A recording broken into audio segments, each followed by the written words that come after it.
Bonsoir à vous. Ce soir, nous sommes encore sur le plateau Victoire Live dans une émission 100% féminin. Oui, une génération de femmes. Et aujourd'hui, nous sommes là encore pour parler d'un thème, comment bâtir, comment créer et comment devenir une entreprise inspirante. Avant toute chose, il faut savoir que Femmes Générationnelles a mis à disposition cette émission qui est la vôtre afin de pouvoir écouter, vous faire entendre, mais surtout discuter. Et ce soir, autour d'une causerie féminine, nous parlerons tout simplement de l'inspiration. Alors, il faut savoir qu'à travers cette émission, nous recevons un grand nombre de panélistes. Et donc, aujourd'hui, ce soir, nous recevons Miali, qui vient du Luxembourg, qui vient nous parler de l'inspiration, de comment créer, comment devenir finalement cette entreprise inspirante. Mais avant toute chose, nous allons tout simplement lui poser la question de nous dire qui elle est. Alors, qui es-tu, Miali ? Alors, déjà, bonsoir à tous et merci à Femmes Générationnelles de me permettre, en tout cas, de faire cette émission et de m'exprimer d'ailleurs sur le sujet qui est justement comment devenir une entreprise inspirante. Alors, pour ma part, moi, c'est Miali Erika Ratsimbazafi, donc du Luxembourg. et pour ainsi dire, moi, je suis donc stratège en communication et je suis spécialisée dans la prise de parole en public. Pour ma part, j'ai été dans les marchés financiers, je connais le monde de la banque, le milieu assurantiel, mais plutôt à vocation commerciale. Et c'est vrai que j'ai une passion, entre autres, c'est montrer aux entrepreneurs, c'est montrer aux conférencières comment atteindre l'excellence dans le domaine de la prise de parole en public. Et en fait, c'est dans ce cadre-là, justement, que je vais parler de comment inspirer les gens, comment est-ce qu'on peut avoir une entreprise inspirante, et même au-delà de ça, comment être un leader inspirant à travers ses paroles, à travers ce qui se passe en fait. Voilà. Je pense que j'ai fait quelque chose d'assez succinct. Je pense que c'est suffisant.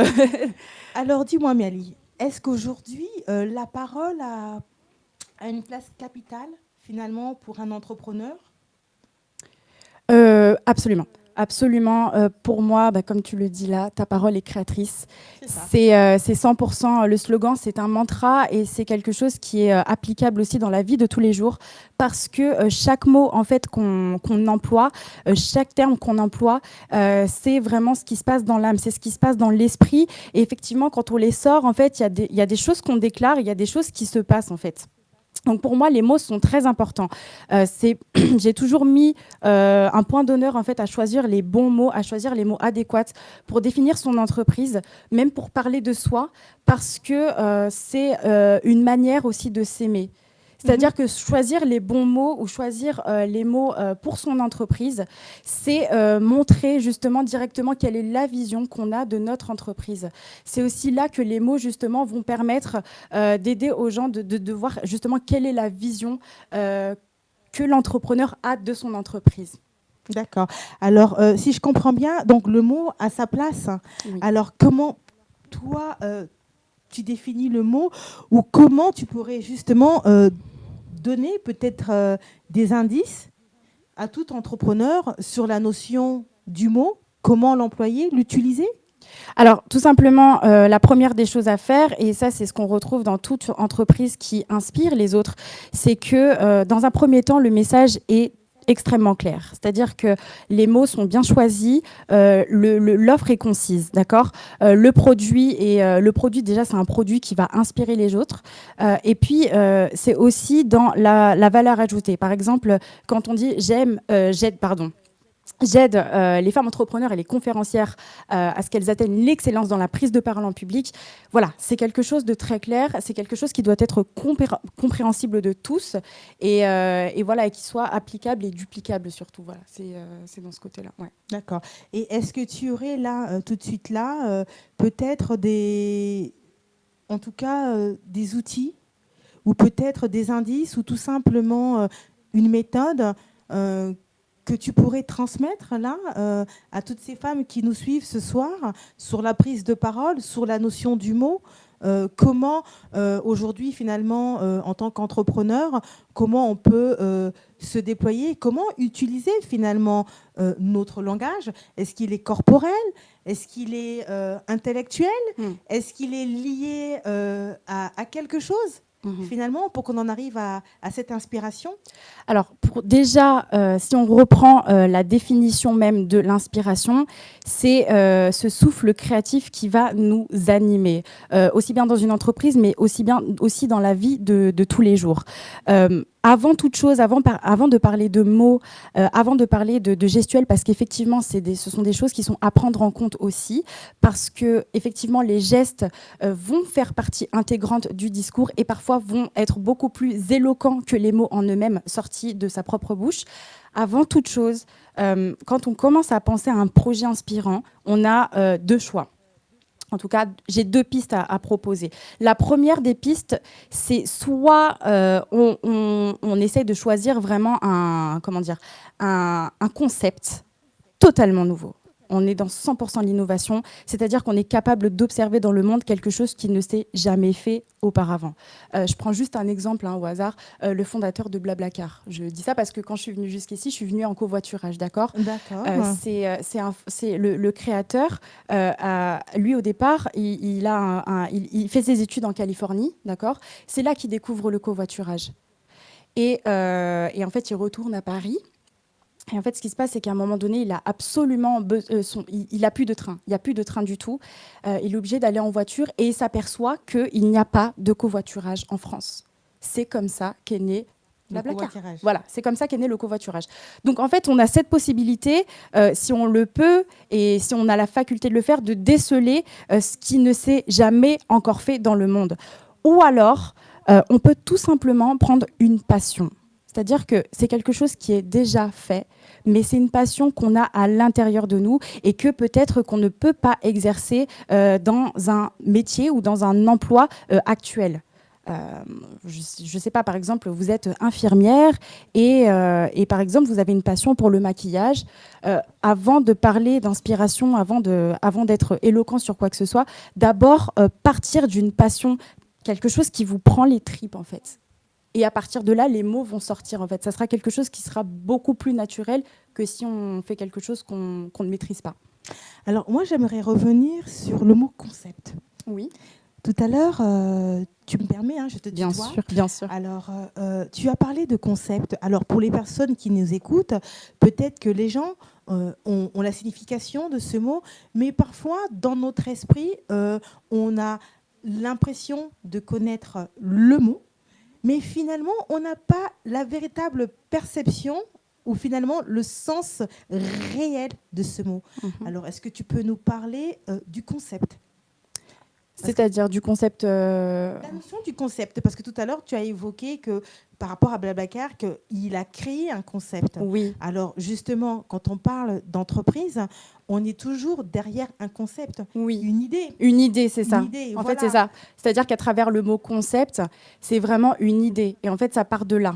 C'est-à-dire que, en fait, quand je parle de concept, je parle d'une idée. Donc, cette idée est soit novatrice, soit c'est une passion qu'on a déjà depuis le début, en fait. C'est une fibre qu'on a à l'intérieur de soi et qu'on veut réellement développer pour impacter les autres. Alors moi, je vais un peu rentrer quand même en profondeur parce Bien que sûr. c'est très important parce qu'on parlait des mots tout à l'heure. Bien sûr. Et pour les personnes qui nous suivent, c'est bien qu'on aille pas à pas pour que les personnes finalement, parce que dans l'inspiration, c'est ça. L'inspiration, c'est vraiment avoir de la compréhension. Si on veut s'exprimer, je pense, si on veut arriver à faire passer son message, il faut qu'on soit finalement dans la compréhension des mots qu'on utilise. Alors tout à l'heure, tu as parlé de concept, tu as parlé de novatrice, c'est ça ? Oui. Alors, est-ce que tu peux nous expliquer ce que c'est qu'avoir un esprit finalement novateur ? Alors, un esprit d'innovation, alors selon moi, et puis je précise que je n'ai pas du tout la science infuse, et je précise aussi que ce n'est pas une vérité universelle, mais pour moi, un concept novateur, c'est quelque chose qui peut être fait et élaboré à partir de rien. C'est-à-dire que... on peut partir d'une problématique. Ce sont des personnes en fait qui se sont mis à observer des choses dans leur environnement. D'accord. Ils s'aperçoivent en fait que, par exemple, leurs proches ou un entourage en particulier a un besoin. Et en fait, ou alors ce sont eux qui connaissent les problèmes en premier et se disent que si moi j'ai ce problème, eh bien peut-être que d'autres personnes auront ce problème-là. Et à partir de là va émerger une idée nouvelle. Voilà, c'est comme ça que je précise les choses en fait. D'accord. Alors, pour revenir sur la notion d'inspiration, est-ce qu'aujourd'hui, on peut prétendre que tout entrepreneur doit avoir cet esprit d'inspiration, ou est-ce que on est là pour se calquer? Parce que généralement, parfois, on fait du copier-coller, parfois, on est un peu dans la tourmente, on a des idées pêle-mêle, et puis finalement, on n'arrive peut-être pas à trouver son chemin, ou on n'arrive peut-être pas à transcrire finalement ce qu'on a dans la tête. Alors aujourd'hui, qu'est-ce que tu peux nous dire concernant justement cette méthode, ou la méthode que tu as? Est-ce qu'aujourd'hui, tu as une méthode particulière pour aider les entrepreneurs finalement à pouvoir rentrer dans la notion d'inspiration? Alors déjà, il y a une chose qui est très importante à mon sens, c'est que je vais reprendre sur la première partie de ta question, qui est la nécessité justement d'un entrepreneur à innover. Bien sûr que l'entrepreneur doit constamment innover dans sa tête, il doit penser à plein de choses, son cerveau doit fuser complètement, parce qu'autrement, il n'aurait pas cette âme de créateur qui fait qu'il pourra impacter les gens sur le long terme. Mais ce que je voulais dire par là, c'est que parfois, c'est une idée qui a déjà été établie par quelqu'un d'autre. Je pars, par exemple, je dis dans les cosmétiques, tout le monde peut vendre des produits de cosmétiques. D'accord. Mais l'idée, c'est que chacun a son approche. Parce que tu parlais de copier, voilà. Parce que tu parlais de copier-coller tout à l'heure. Oui. Je pense que pour un entrepreneur, c'est le véritable cauchemar que de copier-coller quelqu'un, parce que ce n'est pas sa personnalité qui émane en fait de son produit, et on verra pas sa culture d'entreprise derrière, on verra pas le message clair derrière. Tout le monde peut parler de maquillage, ou tout le monde peut parler d'un concept en particulier. L'avantage, c'est que c'est le genre d'industrie qui est extrêmement porteur, donc c'est important de se greffer dans ce système. Maintenant, chacun a son approche. Et l'approche de la personne A ne sera pas forcément l'approche de la personne B. Est-ce que tu me suis? Ah oui, tout à fait, tout à fait. Alors, moi, je voulais savoir, aujourd'hui, comment devenir inspirant avec tout ce qu'il y a autour de soi? Comment avoir cette inspiration-là? Comment, aujourd'hui, est-ce que l'inspiration, c'est quelque chose d'inné? Est-ce que ça sera lié à une situation, à une circonstance? C'est quoi? En fait, les gens, j'ai remarqué certaines choses aussi, c'est que il y a des personnes qui veulent absolument chercher à faire des choses complètement extraordinaires, quoi. Tu vois. Je sais pas si ça t'est déjà arrivé. Si tu connais des femmes entrepreneurs qui cherchent vraiment le truc révolutionnaire qui va faire que ça va exploser, mais il faut partir de choses simples. Et la première des choses qui peut être inspirante pour les autres, c'est sa propre histoire. Faut commencer par là. La première des choses, c'est son histoire. C'est partir de son histoire, et c'est l'interdiction de la banaliser. Parce que pour moi, toute histoire est déjà extraordinaire. On est 7 milliards sur la planète. Il y a 7 milliards d'histoires à raconter. On n'est pas pareil que son frère ou que sa sœur. On n'est pas pareil que ses amis, ni ses parents, etc. Pour moi, c'est très important de partir de ce qu'on sait faire. La deuxième des choses que je pourrais recommander aux personnes qui veulent devenir inspirantes, notamment les entrepreneurs et les conférencières, c'est encore une fois, et là je vais rentrer dans le détail, c'est-à-dire que partir d'une passion ou partir de quelque chose qu'on sait faire naturellement. Et parce que le problème, c'est que quand on fait les choses naturellement, c'est que des fois, on ne se rend pas compte de ce qu'on fait, on ne se rend pas compte du process en fait qu'il fait. C'est que des fois, on le fait naturellement, donc on ne sait pas que c'est un atout pour nous. En fait, ce qui se passe, c'est qu'il faut se détacher de ça. Tout ce qu'on est capable de faire naturellement, c'est de coucher sur papier comment est-ce qu'on le fait. Par exemple, je fais du tennis. Comment ça se fait que mon coup droit, j'arrive à bien l'envoyer? Eh bien, tout ça, il faut le noter. C'est-à-dire que je mets la raquette de ce côté, je vais derrière, je prends de l'élan, je finis mon coup, et ce qui fait que la balle va aller en face. Ou elle va aller de ce côté, ce qui fait que du coup, j'arrive à gagner mon adversaire. En fait, toutes les étapes du process de quelque chose qu'on fait naturellement, il faut être capable de les noter sur papier, parce que ce sont des choses après qu'on pourra retransmettre aux autres. Donc, si je comprends bien, quand on est dans l'inspiration, il faut qu'on soit capable d'être dans la créativité? Il faut être capable d'être à la fois dans la créativité, mais il faut être capable aussi de verbaliser en fait ce qu'on fait. C'est-à-dire de noter. Par exemple, il y a des gens qui... moi, pour ce cas-ci, tu t'exprimes bien, comment est-ce que tu fais? Bon, bah, pour bien m'exprimer, voilà, bah, en fait, c'est que j'apprends à développer mon sujet. En développant mon sujet, je pars de la définition. De la définition, j'établis des perspectives. En fait, je note un process. Et c'est ce process-là que je vais pouvoir enseigner, transmettre et partager aux autres. Et est-ce que pendant justement toute cette phase de process, est-ce qu'on peut le catalyser comme une vision, comme une perception? Alors, comme une perception, c'est-à-dire Comme quelque chose que l'on ressent, c'est-à-dire quelque chose qu'on a et quelque chose qu'on veut transcrire, quelque chose qu'on veut donner, quelque chose qu'on veut transmettre. Après, tout dépend de chaque entrepreneur, tout dépend aussi, tout à l'heure on en parlait, hein, de son positionnement. Oui. Donc tout dépend après aussi de sa cible.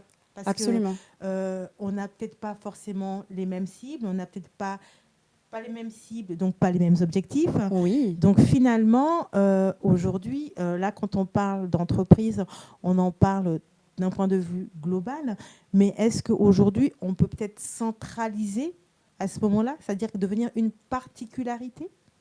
Alors, en fait, l'idée, c'est justement, en fait, je vois où tu veux en venir. Alors, l'idée, c'est de ne pas être généraliste et c'est d'accepter aussi de ne pas plaire à tout le monde. C'est-à-dire qu'une fois que son message est très clair, une fois qu'on a établi la problématique, c'est-à-dire pourquoi est-ce qu'on aide les gens, quelle est la douleur des personnes et qui précisément est-ce qu'on va aider, il faut accepter que ce positionnement ne va pas plaire à tout le monde.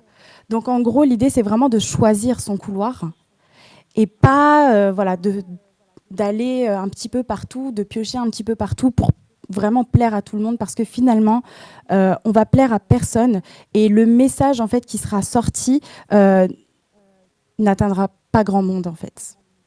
Et l'impact et l'inspiration qu'on était censé donner au départ ne va pas avoir le même effet que si on se focus, que si on se concentre sur un couloir en particulier. Donc c'est très important pour l'entrepreneur aussi d'être capable de se positionner et d'assumer son positionnement. Alors, quand on parle de positionnement, ça serait peut-être bien de l'expliquer aussi pour ceux qui nous écoutent.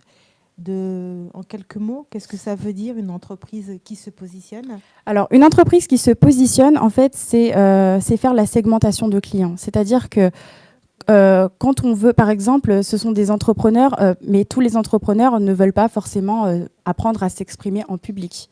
D'accord ?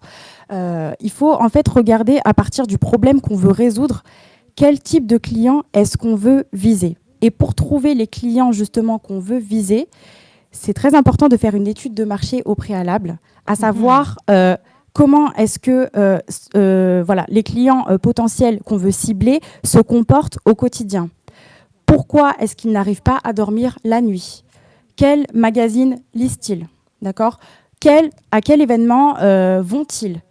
Voilà, c'est tous ces détails-là en fait qui vont faire qu'on va pouvoir cibler précisément quel est le type de client qu'on va faire et on va pouvoir positionner correctement son entreprise et le ciblage du coup.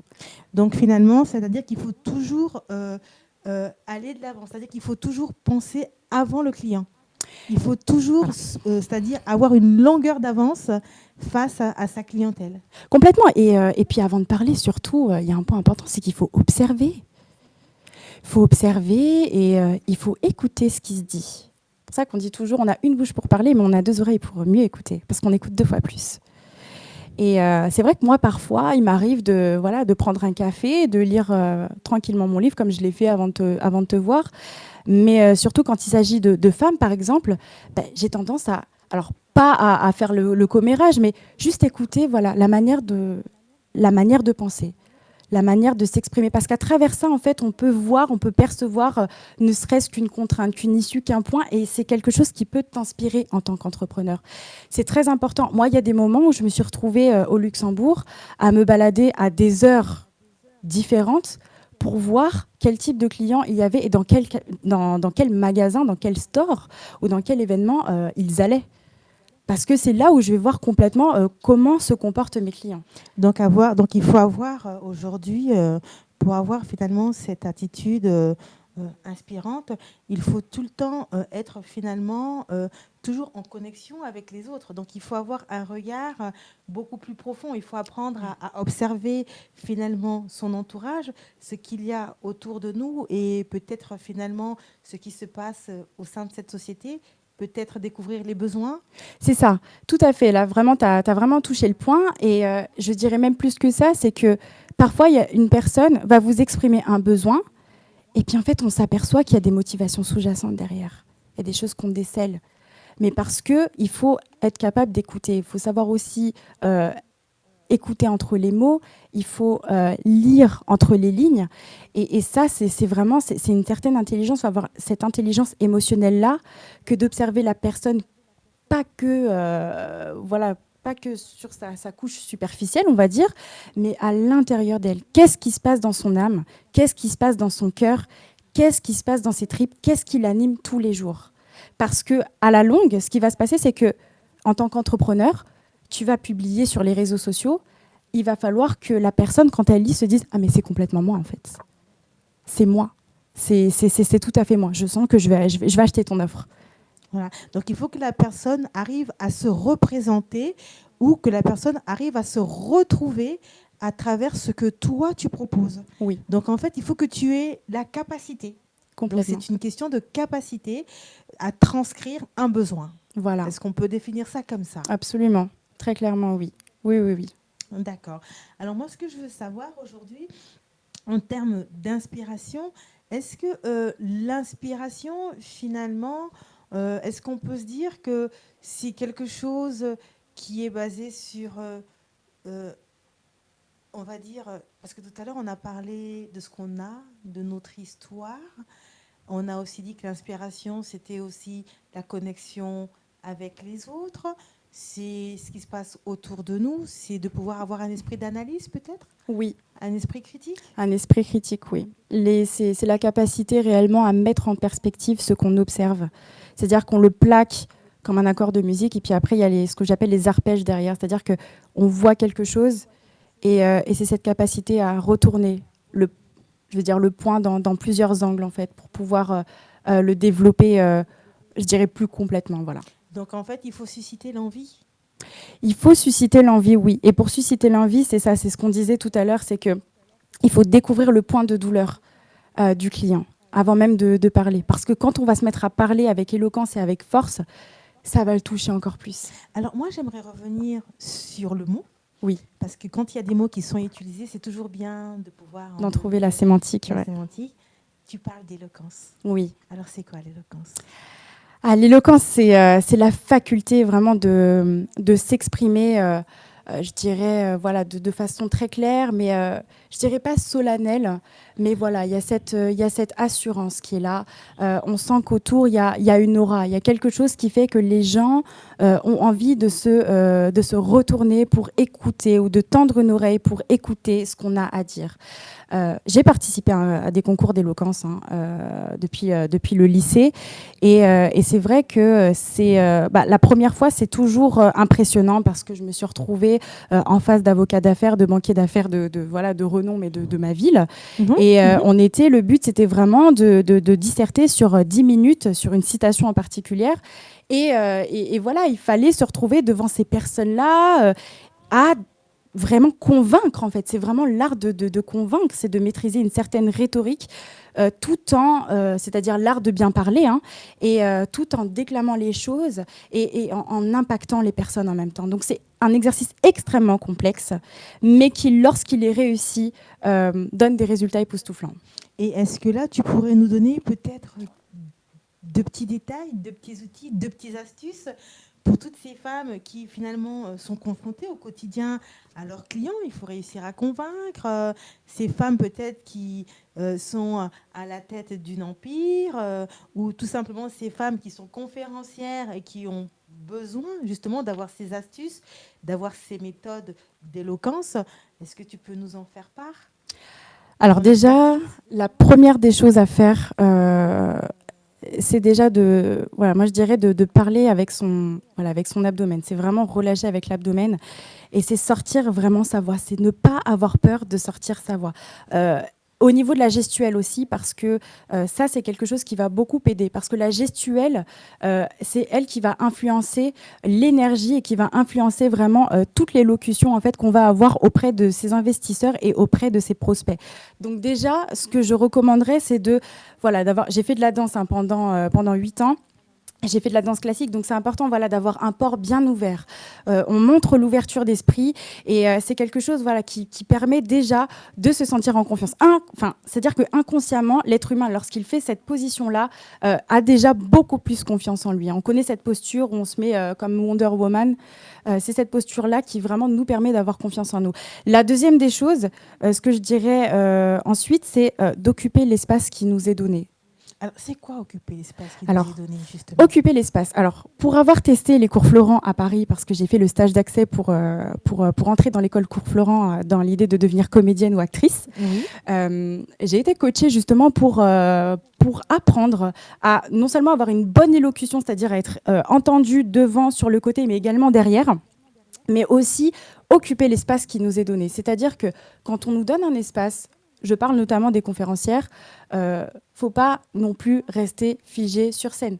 Occuper l'espace, c'est marcher, en fait. C'est marcher, mais rester devant le public. Tu vois ce que je veux dire ? C'est vraiment... voilà, c'est occuper cet espace, c'est prendre la place, en fait, tout simplement. Même dans la gestuelle, pas forcément se recroqueviller. D'accord ? Parce que se recroqueviller, c'est vraiment un manque de confiance.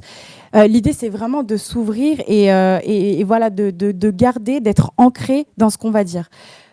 C'est peut-être des détails qui peuvent paraître insignifiants, mais je vous assure que ça aide énormément et c'est extrêmement salutaire, même si on ne maîtrise pas tout à fait la rhétorique, parce que ça, c'est quelque chose qui se travaille. Voilà. D'accord. Alors, moi, ce que je voulais aussi savoir concernant toujours l'art de la parole, cette éloquence, est-ce que ça a une importance capitale ? Est-ce qu'aujourd'hui, tout entrepreneur se doit d'avoir cet art, ou est-ce que cela va se faire selon une certaine rigidité, parce qu'aujourd'hui, on veut tous être éloquents, ou est-ce qu'il faut venir avec son brin d'authenticité ? Est-ce qu'il faut répondre à une coutume ? Qu'est-ce que tu peux nous conseiller ? D'accord. Est-ce que l'éloquence est dogmatique ou pas, en fait ? Est-ce qu'on est obligé d'être éloquent pour pouvoir... Pour réussir, est-ce que c'est... Voilà, c'est ça. Exactement. Alors, l'idée, c'est quoi ? C'est que... on n'est pas obligé d'être théâtral pour s'exprimer. Moi, j'ai assisté à des plaidoiries d'avocats complètement survoltés. On n'est pas obligé d'être comme ça pour pouvoir réussir dans l'entrepreneuriat. Ce que je veux expliquer simplement, c'est que c'est important de se distinguer par la faculté de réellement bien s'exprimer et bien sûr avoir cette authenticité, je dirais à 100% même. Parce que tout le monde ne va pas s'exprimer de cette manière, mais on a chacun son style. Hein. On a un style qui, en soi, peut être éloquent aussi. Je veux dire, chacun a... Ça dépend de ses schémas, ça dépend de son histoire, ça dépend de où on vient. Mais l'idée, c'est de rester authentique pour autant. Voilà, c'est ça. C'est de ne pas se cacher, c'est de ne pas avoir de masque en réalité. Pour moi, c'est important de bien s'exprimer parce que c'est comme ça, pour moi, que je fais passer les messages de façon très claire. Maintenant, je pense que tout le monde ne ressent pas forcément l'importance d'être éloquent. C'est pas grave, c'est OK. D'accord. Donc, en fait, avec la notion d'éloquence et la notion d'inspiration, finalement, on peut le retrouver dans les deux sens. Dans le sens où, pour être éloquent, on n'a pas forcément besoin d'être inspirant. Et dans un autre sens où on est peut-être éloquent parce que finalement, on est passionné et finalement, on a cette inspiration qui nous donne ce pouvoir. Qui vous anime, mais oui. Qui nous anime et qui nous donne finalement cette capacité de faire ressortir le meilleur de nous et de peut-être avoir une prestance qui sera liée à cela. Absolument. C'est-à-dire qu'il y a des gens qui ont cette fibre naturelle à s'exprimer, à dire les choses telles qu'elles sont. Et puis il y a des personnes qui sont un peu plus introverties, mais lorsqu'il s'agit de parler de leur histoire, tout de suite, il y a quelque chose qui va ressortir. Et c'est là, en fait, où je dis que je pense que tout le monde peut être éloquent à sa manière. C'est ça le plus important. C'est que on n'est pas obligé, encore une fois, de parler comme un avocat d'affaires, c'est pas nécessaire. L'idée, c'est vraiment de repartir, et c'est pour ça que j'ai défini l'inspiration au départ, c'est-à-dire ce souffle créatif qui tend à nous animer au quotidien, parce que à partir de là, c'est ça qui va qui va faire ressortir le meilleur de nous. C'est ce que tu viens de dire en fait. C'est vraiment toutes les tripes, c'est tout ce qu'on a dans le cœur, et c'est comme ça, et c'est par son histoire personnelle qu'on devient éloquent. Alors Miali, aujourd'hui tu es là en tant qu'experte. Oui. Tu es là pour nous parler de ton expertise. Alors comment tu t'es réveillée un bon matin et tu as choisi cette cible? Est-ce que finalement, ça a été quelque chose de naturel ou est-ce que tu as appris à le devenir? Alors, c'est quelque chose que j'ai réellement appris sur le tas. Je savais déjà personnellement que c'était dans la prise de parole en public que je devais, on va dire, axer mon expertise. Maintenant, étant donné que moi aussi, je tends à devenir entrepreneur, je trouve que le faire pour les entrepreneurs et les conférencières, c'est faire une ode à la femme créatrice. Pour moi, c'est pour ça que je le fais et je choisis cette cible-là, parce que c'est une femme qui ose créer de ses propres mains. Et parce qu'elle ose créer de ses propres mains, alors il faut la soutenir. Parce que des fois, c'est très dur.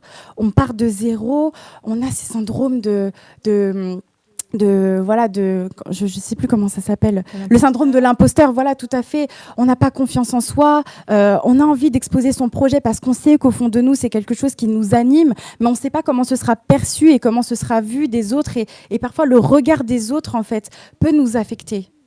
Exactement, oui. Et c'est pour ça qu'en fait, moi, je me sers de l'éloquence et je me sers de ma faculté à bien m'exprimer pour pouvoir cadrer mon projet.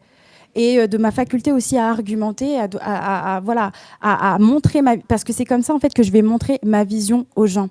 C'est cette arme-là que moi j'ai choisi de faire, et c'est pour ça que j'invite vraiment à toutes les femmes de pouvoir s'exprimer sur leur projet, de ne pas avoir peur vraiment de sortir ce qu'il y a au fond d'elles, parce que je suis passée par beaucoup de phases aussi dans l'entrepreneuriat et je sais que ce sont, j'allais dire, les roulettes russes en fait. Hein. Tu peux nous en parler un peu de cette expérience? Bien sûr. C'est important d'en parler et de nous dire par où tu es passée, afin de permettre justement à une femme peut-être de se reconnaître et peut-être même de ne peut-être pas tomber finalement dans le rush de cette problématique finalement. Bien sûr. Bon, alors déjà, il y a quelque chose qui va se passer, c'est que quoi qu'il arrive, commencez à vous lancer. C'est-à-dire que n'attendez pas déjà le go de quelqu'un, la validation de quelqu'un. Pour moi, ce qui s'est passé, c'est qu'au début, quand j'ai commencé à dire, voilà, bon, j'aime bien les marchés financiers, le milieu de la banque, le milieu assurantiel, c'est super top. Mais moi, j'ai une passion qui m'anime derrière. J'ai ce côté créatif que j'ai envie d'étayer, que j'ai envie de développer, parce que je sens que c'est quelque chose qui est en train de me parler de plus en plus. Alors oui, j'ai eu des réflexions au départ, mais je comprends pas, ça n'a rien à voir avec ce que tu es en train de faire en ce moment. Mais pourquoi tu fais ça? Mais tu sais, et puis les gens aussi, d'un seul coup, sans savoir pourquoi, ils connaissent quelqu'un qui connaît quelqu'un qui connaît quelqu'un qui a fait une entreprise et qui a échoué. Et parce que cette personne a échoué, du coup, c'est complètement difficile. Et parce que c'est difficile, du coup, ça va être difficile pour moi. Ce qui n'a aucun rapport, en fait. Ça n'a aucun rapport. C'est simplement une peur, c'est une frustration, c'est quelque chose qui a été projeté. Je tombe aussi sur des personnes qui... d'un coup, lorsqu'il est question de création, parce que quand on parle de création, c'est quelque chose qui part de l'âme, donc ça les éveille en fait, et puis ils se disent moi quand j'étais jeune, moi aussi j'ai créé des entreprises en fait. Moi aussi quand j'avais ton âge, j'ai créé des entreprises. Bon, ça n'a pas tout marché, mais c'était une bonne expérience. Donc, et puis après on a des conseils, et l'important en fait c'est de faire confiance à son intuition. C'est important de se former aussi. C'est important de se former avec les meilleurs de son domaine. C'est d'être déjà avec des personnes qui ont déjà ce que tu veux. Ça, c'est primordial, de se faire accompagner.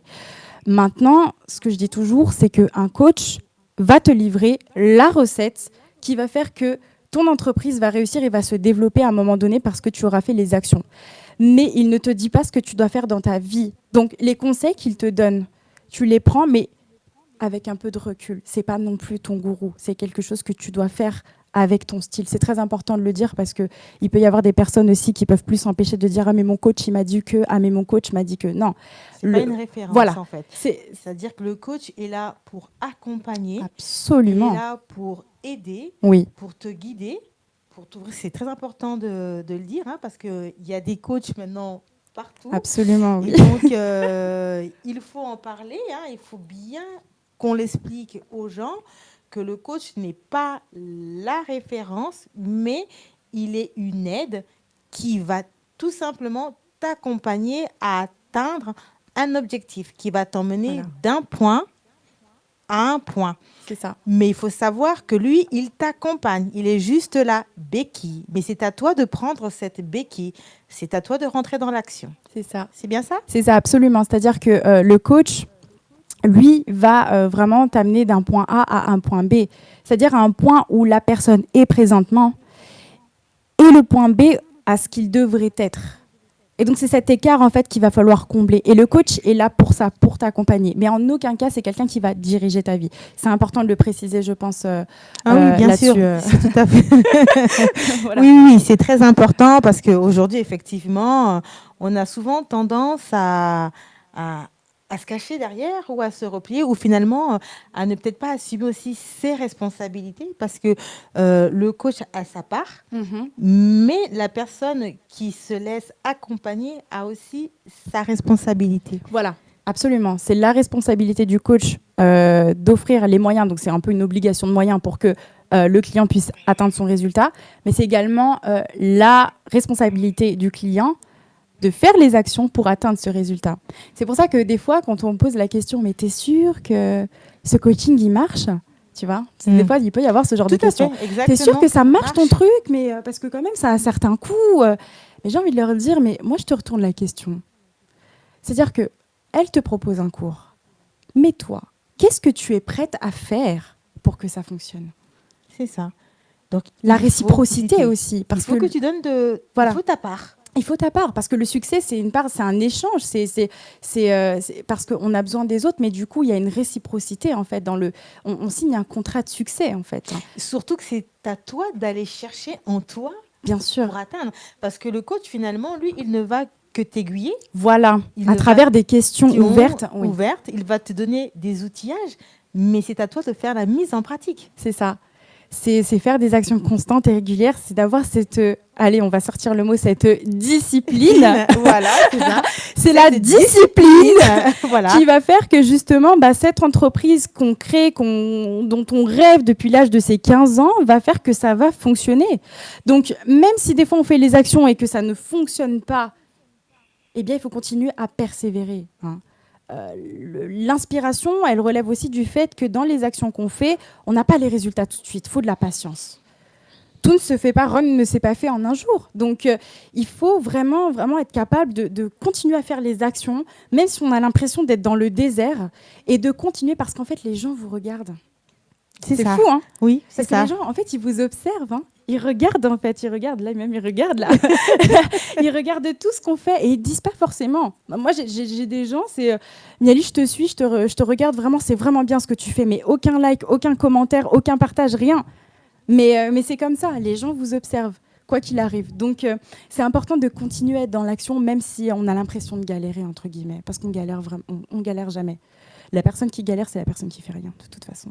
C'est comme un peu aujourd'hui, souvent la plupart du temps, quand on voit une personne qui réussit, quand elle est dans la réussite, parce qu'avant d'arriver à la réussite, il y a tout un process qui est mis en place, hein, d'où l'inspiration, les actions, la mise en pratique, la discipline, tout ce qu'on vient d'élaborer. Et puis finalement, quand cette personne atteint son point B, puisque de A, elle arrive à B. Tout à fait. C'est à ce moment-là que les gens prennent conscience et constatent que la personne a évolué finalement. Et à ce moment-là, les gens, c'est à ce moment-là qu'on peut gagner en notoriété, en reconnaissance, peut-être en crédibilité. Tous les mots qui entourent finalement la reconnaissance du monde entrepreneurial, parce que l'entrepreneur, c'est celui qui doit passer son temps à se justifier et à montrer qu'il a le potentiel, la capacité de.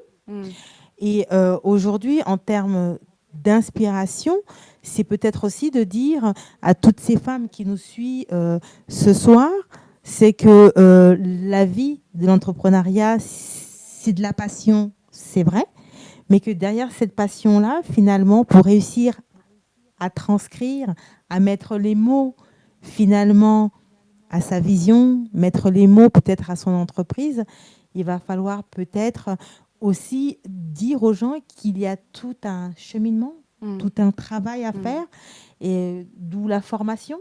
Oui, c'est ça. C'est qu'en fait, il y a une stratégie à avoir derrière tout ça. C'est là-dedans que je m'inscris d'ailleurs parce que au commencement, c'est jamais simple. Hein. On ne sait pas, on va dans tous les sens. Et, moi, je suis passée par là, j'ai écouté un coach et après, on trouve que ce coach est bien. Puis après, on a envie d'écouter un autre coach et puis après ceci, puis après cela. Puis finalement, on écoute des personnes qui ont de la valeur ajoutée. Certes, on a l'impression que c'est quelque chose qui va nous apporter, mais finalement, nous, en soi, on ne fait pas grand-chose. Et ça peut être le piège aussi. Donc l'idée, c'est vraiment de rester concentré. Et même si ce n'est pas forcément quelque chose d'extraordinaire, c'est des petits commencements, ce sont des petits débuts et c'est des choses qui sont non négligeables parce que les gens, ils vont s'attacher à ça au début, mais ils vont vous voir aussi évoluer. Et pour moi, c'est ça l'inspiration aussi. C'est parce que c'est un travail de longue haleine qu'on ose faire. C'est des choses c'est des idées sur lesquelles on persévère, des actions sur lesquelles on persévère et malgré bon gré mal gré, peu importe le mouvement du vent, etc. On ose persévérer, on ose le faire. Et les gens, ils se disent de loin, ah, mais c'est pas facile ce qu'elle fait, mais finalement, ils sont super contents et ils sont impressionnés aussi de voir qu'on continue à le faire malgré tout. Pour moi, c'est ça qui est le plus important. L'inspiration, c'est aussi de voir une personne qui, malgré ses difficultés, malgré ce qu'elle peut traverser dans sa vie personnellement, malgré ce qui peut lui arriver voilà, au quotidien, elle va continuer à poser ses actions. Elle va repenser son modèle économique. Elle va repenser sa vision, mais tout en ayant une très, très grande vision à long terme. Et c'est quelqu'un qui assume parfaitement son positionnement. Peu importe, elle ne demande pas la permission à qui que ce soit, elle va le faire tout simplement. Et les gens vont finir par s'aligner et elle va attirer ses clients de rêve en fait. Alors donc une personne qui veut faire en sorte que son entreprise devienne inspirante, c'est une personne qui doit aussi acquérir de la personnalité ? Je dirais... alors, tout le monde a une personnalité, hein, vraiment. Tout le monde a sa personnalité. L'idée, c'est de la faire ressortir. L'idée, c'est réellement de la faire ressortir. C'est pour ça que dans ma formation, on a un module en fait qui permet justement de faire ressortir son style. C'est-à-dire que le message, pourquoi je fais ressortir le style, c'est parce que la plupart du temps, et les gens l'ont très bien compris, il faut se placer sur des marchés porteurs, des marchés qui existent déjà. Mais chacun a sa personnalité, a sa signature. Et en cela, en fait, j'aide vraiment les personnes à faire ressortir cela. Et ça se le fait à travers la parole aussi. Donc, toutes les personnes ont forcément une personnalité. Maintenant, le but du jeu, c'est pas est-ce que j'ai une personnalité oui ou non, c'est est-ce que je sais la faire ressortir correctement et est-ce que je sais briller malgré le fait que les personnes trouvent que je brille trop ou trouvent que voilà, j'en fais trop. C'est pas grave, c'est sa personnalité, c'est comme ça. Point barre. Donc, en fait, pour devenir une entreprise inspirante, il va falloir aller imposer aux gens sa conception. Oui, faut se placer dans le business. Hein. C'est indéniablement, il faut se placer dans le business. Il est important d'assumer et d'affirmer et de marteler même son positionnement. On n'écœure jamais quelqu'un, c'est-à-dire que des fois, c'est vrai qu'on fait plusieurs publications, etc. Mais c'est pas énerver quelqu'un, c'est que les gens doivent vous reconnaître pour une expertise en particulier. Les gens ont besoin de savoir que ce que vous faites, Miali, c'est la prise de parole en public. Sandrina, tu fais dans le développement personnel, tu vois. On a besoin vraiment de voir que telle personne, quand elle se met dans le business, elle est vraiment, alors je dirais pas cataloguée, mais on sait ce qu'elle fait. Il faut attribuer cette expertise-là. Donc oui, il faut vraiment affirmer son positionnement. Il ne faut pas avoir peur de ça. D'accord. Et quand on dit, généralement, on entend dans le jargon que telle personne m'inspire. Quand on entend tel mentor, je souhaiterais être comme telle personne. Ou encore, j'aime bien telle marque de luxe parce que le positionnement de cette marque-là correspond à mes valeurs ou tout simplement la qualité. Est-ce que tu peux nous parler en quelques mots peut-être de cette façon de voir les choses à tout entrepreneur? C'est-à-dire plutôt dans le sens pourquoi est-ce que justement quelque chose peut inspirer, en fait, pourquoi une entreprise inspire? Voilà, voilà, c'est ça. Pourquoi? Oui, exactement. Pourquoi on inspire? Pourquoi je suis inspirante? Pourquoi Sandrina est-elle inspirante? Pourquoi Miali est-elle inspirante? Pourquoi X, Y, Z, W, telle chose, telle personnalité, telle personne, ou pourquoi cette entreprise-là est un modèle? C'est-à-dire, on se calque quand même quand on va à l'école, on nous prend des modèles, on nous prend des modèles d'entreprises qui ont réussi pour nous dire que voici une entreprise qui a réussi. On peut voir aussi des livres où on va nous montrer, on va nous dire telle personne a écrit sur tel sujet parce qu'il est passé par là et il a eu résultat de sa réussite. Bah, tout à fait. En fait, là, je pense que tu as répondu en partie à la question. C'est que si une entreprise ou si une personne nous inspire, c'est qu'il y a fort à parier qu'en cette personne ou en cette entreprise, il y a une valeur ou il y a un fait qui va inconsciemment nous rappeler justement une part de nous et qui va nous relier, qui va nous connecter à cette entité. Voilà, moi, par exemple... voilà, quel exemple je peux faire? Il y a tellement d'exemples, mais voilà, bon, allez, on va dire Franck Nicolas. On va dire, voilà, c'est une personne référente dans le développement personnel dans le monde francophone. Tout à fait. Pourquoi est-ce qu'il arrive à inspirer des gens? C'est tout simplement par son histoire. Lui, il explique tout le temps qu'il est issu de classe moyenne. Ben, il y a plein de gens de classe moyenne et qui se disent, ah bah moi aussi. Donc, comme il a dit ça, bah, du coup, les personnes vont justement se retrouver devant et comment lui, il a fait pour monter. Et c'est vrai qu'après, il y a ce côté de mimétisme en fait, qui va se créer parce que les gens vont vouloir reproduire absolument ce qu'il a fait pour arriver là où il en est. Et le problème, c'est qu'il faut le dire aux gens, ils ne sont pas lui. Absolument, c'est très bien de le mentionner. Voilà, ils ne sont pas lui, donc on peut s'inspirer de la personne, mais jamais marcher sur les pas de la personne, parce qu'on n'a pas la même histoire, on n'a pas le même vécu, on n'a pas la même capacité, on n'a pas la même créativité, et surtout pas la même vision. Pas la même vision, mais surtout, c'est là où je reviens encore sur la signature personnelle ou sur le style, parce que c'est un modèle, encore une fois, et on parlait tout à l'heure, ça revient à ce qu'on disait par rapport au coaching, c'est que le coach va nous montrer un modèle, c'est-à-dire une recette pas magique, parce qu'il n'y a pas de miracle dans la réussite, il y a un travail de fond derrière, mais il va nous donner une recette qu'il va falloir modéliser, mais qu'il va falloir réadapter selon son style aussi. Et c'est le style qui va faire que l'approche sera complètement différente. Et ce qui fait, et le résultat, c'est que même si on parle de la même chose, l'approche sera différente. Voilà. Alors, Miali, ce soir, nous étions sur le plateau de Victoire Live. Et donc, la thématique, c'était comment devenir une entreprise inspirante. Et comme je le dis souvent, en une heure, il nous est toujours difficile de pouvoir aborder la thématique dans sa profondeur. Donc, on essaie toujours d'être assez global, d'en faire un sujet de causerie pour que tout simplement on puisse illustrer et mettre peut-être des points.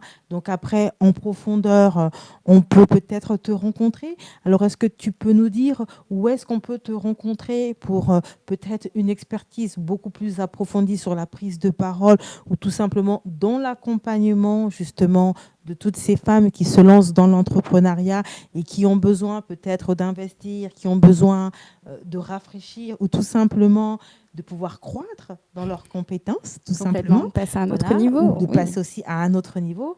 Où est-ce qu'on peut te rencontrer? Alors, dans un premier temps, j'ai une page qui s'appelle Self-Made Women Academy. Donc là, c'est vraiment c'est la page sur laquelle je mets des vidéos, je fais des publications justement pour apporter de la valeur ajoutée au quotidien. Donc c'est gratuit, hein, c'est cadeau.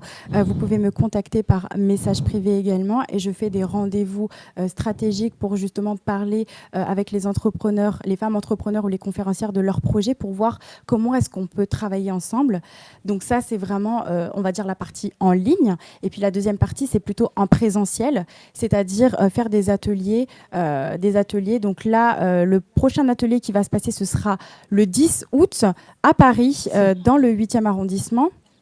Et donc, il va être question de maîtriser, en tout cas, vraiment en grande partie l'art du storytelling, parce que ça fait partie aussi de l'inspiration et de voilà, diriger la vision de l'entreprise. Donc, vous allez me retrouver à Paris, donc toujours dans le cadre de Femmes Générationnelles. On ne va pas s'arrêter, en fait. Voilà, on est ensemble. Là, on est partenaires toujours, pour un certain temps. Toujours ensemble. Et c'est vrai que dans ce cadre-là, voilà, on va mettre en place cet atelier qui va traiter, donc ce sont des femmes entrepreneurs qui ont ce besoin-là, donc vous aurez l'occasion de nous rencontrer et voilà, de partager, je vais vous partager en tout cas tout ce que je sais sur la partie de raconter des histoires. Et donc là, en quelques mots, qu'est-ce que tu pourrais dire à ces femmes qui nous ont écoutées ce soir? Tout d'abord, merci. Merci vraiment d'avoir participé à cette émission. Et allez, ça va faire très bateau, mais je le pense sincèrement, c'est que peu importe ce qu'on vous dit, peu importe les remarques qui peuvent être dites à votre sujet, que vous le sachiez ou non, continuez, persévérez. Et pour celles qui n'ont pas encore commencé, je ne sais pas ce que vous attendez, mais lancez-vous. C'est-à-dire que peu importe si vous n'avez pas le sou ou quoi que ce soit, lancez-vous. Parlez. Vraiment, n'ayez pas peur. Voilà, ayez cette confiance parce que si c'est une flamme qui est en vous, si c'est quelque chose qui vous anime, ben c'est ça qu'il faut faire. Voilà. Alors moi, j'ai été ravie, encore une fois de plus, d'avoir reçu Miali sur le plateau. Alors ce soir, nous avons parlé de cette thématique. Absolument. Comment devenir une entreprise inspirante. Alors, pour ceux qui nous ont suivis en direct, on vous remercie de votre fidélité. Merci. Vous pouvez regarder ce live en replay. N'hésitez pas à le partager au plus grand nombre, c'est très important. Aidez-nous aussi à travers l'algorithme de Facebook parce qu'on a besoin des partages, hein, on a besoin des vues, on a besoin aussi que cette information soit diffusée.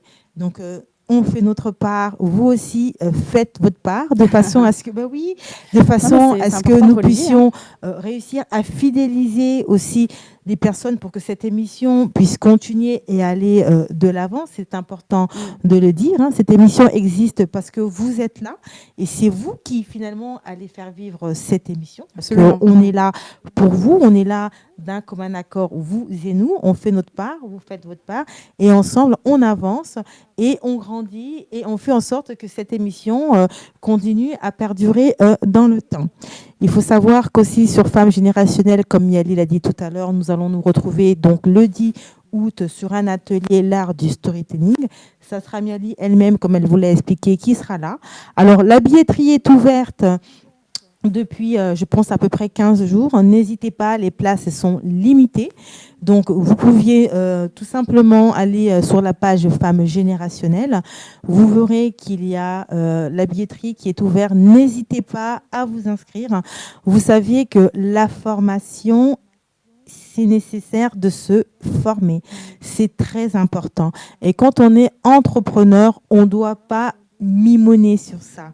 C'est vrai que souvent, la plupart du temps, on a toujours tendance à se dire il faut toujours dépenser. Mais j'ai toujours envie de vous dire que finalement, la gratuité, c'est quelque chose qui ne peut pas s'opérer dans le monde entrepreneurial. C'est un investissement. C'est un investissement et on va dans un monde qui va très, très, très, très, très vite. Alors, quand vous avez la possibilité de pouvoir avoir des ateliers à des prix minima, si vous aviez la possibilité de vous inscrire, faites-le. C'est très important pour la continuité et la pérennité. Vous voulez le succès ne vient jamais comme ça. Il vient parce que derrière, il y a un travail, parce que derrière, il y a une discipline, mais parce que derrière, il y a aussi un investissement financier, un investissement matériel et un investissement spirituel. Et ça, c'est très important de pouvoir le dire. Alors, quant à moi, je suis ravie de vous retrouver pour une nouvelle émission à partir du mois d'août, puisque le mois de juillet prend fin, en tout cas, sur une émission de femmes 100% féminin aujourd'hui. Nous nous retrouverons donc le 7 août pour une autre émission. Et là, ça sera une émission qui sera sur la spiritualité. Nous allons recevoir une autre panéliste, la prophétesse Nancy, qui viendra nous parler de la présence de Dieu. Donc, soyez nombreux aussi à cette émission. question, c'est important que nous puissions comprendre, que nous puissions savoir ce que c'est, de prendre conscience et de réaliser que nous avons un grand Dieu et qu'il est présent autour de nous. Donc, elle viendra nous en parler. Je préfère laisser les 3 points de suspension et laisser le suspense pour ce jour. Sachez qu'au moment où je suis en train de vous parler, je suis déjà en train de faire du storytelling. Donc, c'est ça, le storytelling. C'est de pouvoir créer, c'est de pouvoir parler, c'est de pouvoir raconter finalement son histoire. Cette émission a son histoire. Et là, nous sommes dans l'histoire de cette émission. Et donc, Miali se fera un plaisir de nous expliquer tout ça le 10 août. Alors, soyez présents, soyez nombreux, en sachant que les places sont limitées. N'oublions pas aussi que nous avons le bootcamp de l'entrepreneuse qui aura lieu le 1er novembre. Restez connectés, vous aurez toutes les informations, voire dans les jours, les semaines à venir. Soyez nombreux sur ce bootcamp. Cette année-ci, c'est l'esprit d'entreprendre, la vision. Donc préparez-vous, gardez cette date quelque part dans vos agendas et rendez-vous au 1er novembre au bootcamp de l'entrepreneuse. J'ai été encore une fois de plus ravie d'avoir reçu Miali. Elle vient du Luxembourg. Elle est venue spécialement pour cette émission. Alors, je suis très honorée. Hier, j'avais Mam qui était là, qui, elle, venait de Lille. La dernière fois, j'ai une personne qui venait, je pense, de la Normandie. C'était Eva Barra. Et je suis ravie de pouvoir recevoir finalement ces différents profils. Et sachez que c'est vraiment un plaisir de passer du temps avec vous sur le plateau. Je te souhaite, en tout cas, merci. Une très, très, très bonne continuation dans tes entreprises. À vous qui nous avez suivis, restez connectés et rejoignez-nous sur la page Femmes Générationnelles. Nous nous retrouverons donc le 10 encore avec Miali. Nous vous souhaitons une très, très, très, très bonne soirée. C'était Sandrine Pacotte de Femmes Générationnelles.